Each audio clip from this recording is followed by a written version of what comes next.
Thuja एक्सीडेंटलिस में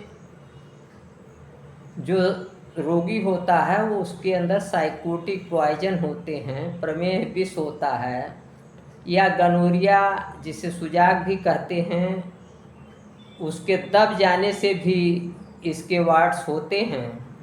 इसके wards thuja के कटे फिटे फूल गोभी की तरीके से और इनकी सतह खुरदुरी होती है। यहाँ मैं थूजा की क्रिया को स्पष्ट करने के लिए डॉक्टर E.V. नैश के एक दृष्टांत की चर्चा करूँगा। डॉक्टर नैश कहते हैं कि उनका एक रोगी था जो बिस्तर में पेशाब कर देता था। उसके लिए उन्होंने तमाम दवाएं चुन करके दिया, लेकिन कोई लाभ नहीं हुआ।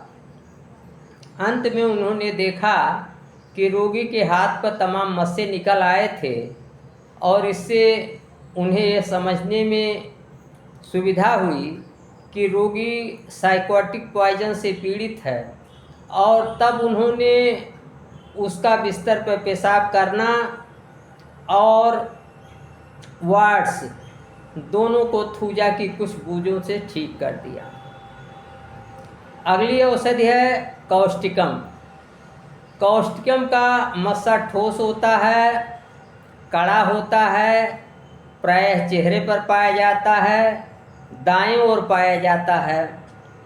तो इस तरीके से कौष्टिकम के लक्षण होने पर कौष्टिकम भी बहुत अच्छी औषधि है। अगली औषधि है स्टेफिसिग्रिया।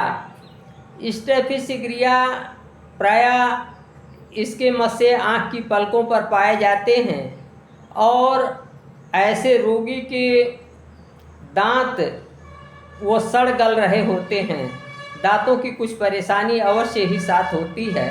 तो स्टेफिसिग्रिया के लक्षणों के मिलने पर मसों के लिए स्टेफिसिग्रिया बहुत अच्छी दवा है। अगली औषधि है एंटीक्रूडम। एंटीक्रूडम के मस्से हाथ पैर के तलुओं पर पाए जाते हैं, और एंटीक्रूड की कीनोट सिम्टम यह है कि इसके रोगी के जीभ पर दूधिया सफ़ेद गाढ़ा लेप होता है। ये लक्षण पाए जाने पर ये एंटीक्रूड लाभकारी है। अगली औषधि है नाइट्रिक एसिड।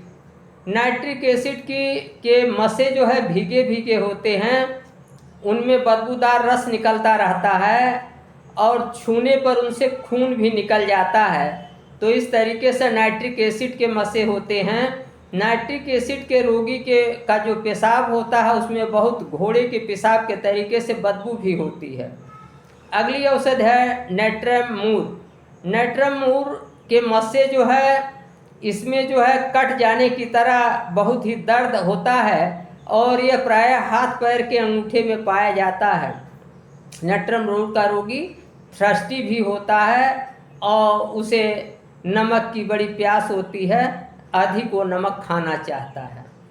तो इस तरीके से हमने मसों के लिए थूजा, कौष्टिकम, स्टेफिसिग्रिया, एंटीक्रूड, नाइट्रिक एसिड और नेट्रमूर के कीनोट सिम्टम्स और उनके अन्य लक्षणों की चर्चा किया।